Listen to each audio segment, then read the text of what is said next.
Buenas tardes, somos el grupo número 3 y vamos a hablar acerca de Greimas y Verón. Algirdas Julián Greimas nació en Tula, Lituania, en el año 1917. Enseñó en Poitiers, París, Turquía, en las ciudades de Ankara y Estambul y en Alejandría de Egipto, donde se encontró por primera vez en 1949 con otro gran semiólogo llamado Roland Barthes. En el año de 1956, Greimas publicó un artículo muy elocuente acerca de la obra de Saussure. Greimas coincide con Saussure en cuanto a la importancia del concepto de sistema. Un signo aislado no tiene significado. Sin embargo, coloca el énfasis en el lenguaje como un ensamblaje de estructuras de significación. Su tendencia hacia el estructuralismo se perfila claramente. Desde su estancia en Francia fue profundizando el estudio de la semiótica, sobre todo porque sentía un fuerte sentimiento del absurdo, del no sentido propio, del espíritu de la época. Greimas buscaba el sentido de las cosas, de la vida, del lenguaje. Un jueves 27 de febrero de 1992 muere Greimas a la edad de 75 años. Greimas fue un semiólogo y lingüista que se volcó a examinar no solo la lengua y las obras literarias, sino también las variadas experiencias estéticas y de diferentes etnias y grupos sociales. Según Paolo Fabri, para Greimas, lenguajes naturales y mundo natural no son cosas separadas, sino que por el contrario están entrelazadas como en un monograma. Para él se trata de macrosemióticas en las que las categorías del significante mundano son las mismas que constituyen el plano de contenido de los lenguajes: estático, dinámico, abierto-cerrado, macizo, puntiforme, etc. Lugares de manifestación de figuras en la sección gestálica, subyacentes al plano de los signos lingüísticos y no lingüísticos. Teoría semiológica. Greimas desarrolló una teoría importante acerca de las estructuras narrativas, planteando un método de análisis semántico estructural de los relatos. Su obra, Semántica Estructural, publicada en 1966, introduce este método donde el sentido de superficie dentro de la semiótica narrativa es la sucesión de transformaciones que definen el pasaje de un estado de situación a otro, mediado por la acción de uno o varios actuantes calificados para llevar a cabo esas acciones. Greimas se centró en el análisis de los discursos narrativos, explorando cómo estos crean y transmiten sentido. En su obra enfatiza que la semiótica narrativa busca describir y explicar la producción y recepción del sentido de los relatos. ¿Qué es el sentido? Según Greimas, existe antes de cualquier producción semiótica. La semiótica no produce sentido, sino que toma el sentido ya existente y lo reformula para dotarlo de significación.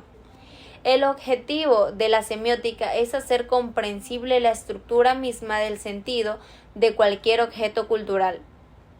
La semántica fundamental de las estructuras semionarrativas dice que el sentido está compuesto por unidades mínimas llamadas semas. La semántica analiza el plano del contenido y se caracteriza por su alto nivel de abstracción.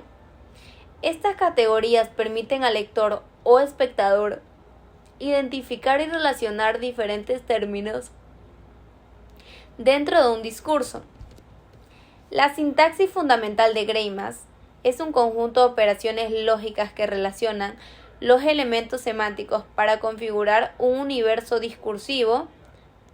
Las operaciones fundamentales son la negociación y la aserción. La negación opone términos contradictorios, mientras que la aserción vincula términos contrarios pero coexistentes. La estructura elemental de la significación se representa mediante el cuadro semiótico, un esquema lógico de 4 posiciones. Greimas explica que en el nivel discursivo se utilizan procedimientos como la tematización y la figurativización. La tematización inviste temas específicos a los programas narrativos, mientras que la figurativización convierte actantes tiempos y espacios en figuras semióticas e íconos. Esto permite dotar el relato de un efecto de hecho de realidad, acotando las posibles figurativizaciones que pueden tomar forma de relato. Eliseo Verón nació en Buenos Aires en 1935 y falleció en el 2014. Fue un filósofo y semiólogo argentino que realizó enormes aportes en el campo de estudio de las ciencias de la comunicación, licenciado en filosofía. Verón, pionero en el análisis de los medios de comunicación y los discursos sociales. Su enfoque se centró en cómo los discursos funcionan dentro de la sociedad y producen sentidos. Desarrolló la teoría de la semiosis social basada en el pensamiento de Charles Peirce, que aborda los fenómenos discursivos desde una perspectiva dinámica. En 1974 fundó Lenguajes, revista que introdujo la semiótica en Argentina y lo consagró como un personaje relevante en el ámbito académico, llegando a ser considerado como padre de la semiosis social. Eliseo Verón centra su teoría en el estudio de los discursos sociales. Analiza cómo los discursos funcionan dentro de la sociedad y producen sentidos. Para su investigación, toma en cuenta análisis previos dentro del área de la lingüística y revaloriza a Charles Peirce. El enfoque dinámico del signo y diversas cuestiones acerca de la verdad y de lo real planteadas por este autor sirven de base para el desarrollo de la obra de Eliseo Verón. Eliseo Verón desarrolla la teoría de la discursividad o teoría de los discursos sociales, en la cual analiza los fenómenos sociales entendidos como procesos de producción de sentido. Como punto de partida toma dos corrientes históricas fundamentales.